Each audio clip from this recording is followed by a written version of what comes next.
Chapitre 3. Quel est donc l'avantage des Juifs, ou quelle est l'utilité de la circoncision? Il est grand de toute manière, et tout d'abord en ce que les oracles de Dieu leur ont été confiés.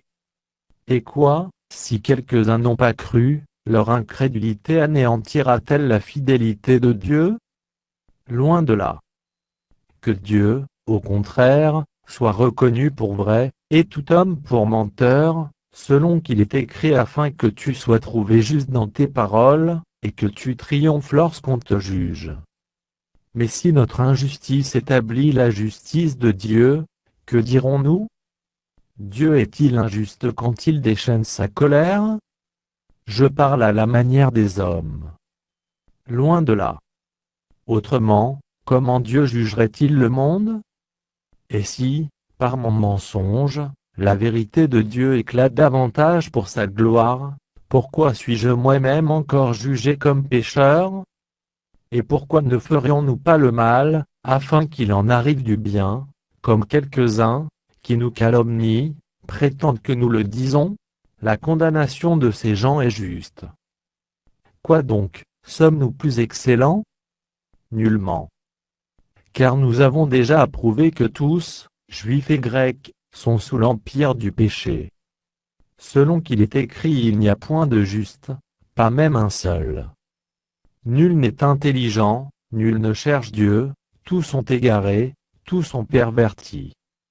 Il n'en est aucun qui fasse le bien, pas même un seul. Leur gosier est un sépulcre ouvert, ils se servent de leur langue pour tromper, ils ont sous leurs lèvres un venin d'aspic. Leur bouche est pleine de malédiction et d'amertume. Ils ont les pieds légers pour répandre le sang. La destruction et le malheur sont sur leur route. Ils ne connaissent pas le chemin de la paix.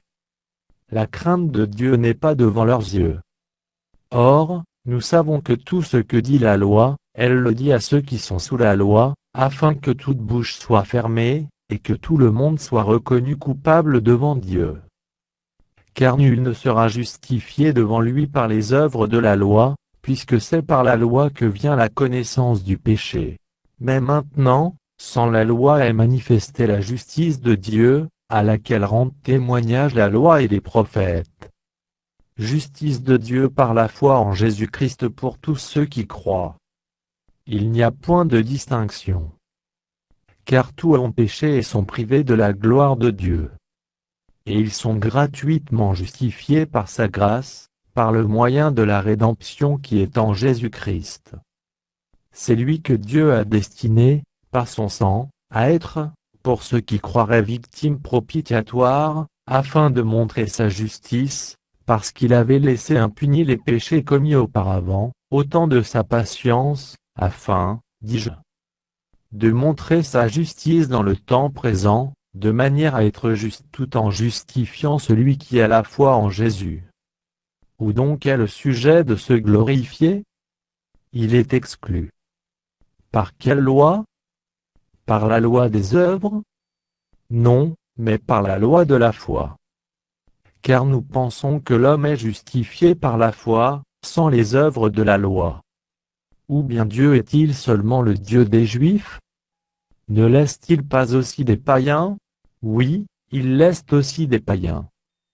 Puisqu'il y a un seul Dieu, qui justifiera par la foi les circoncis, et par la foi les incirconcis. Anéantissons-nous donc la loi par la foi? Loin de là.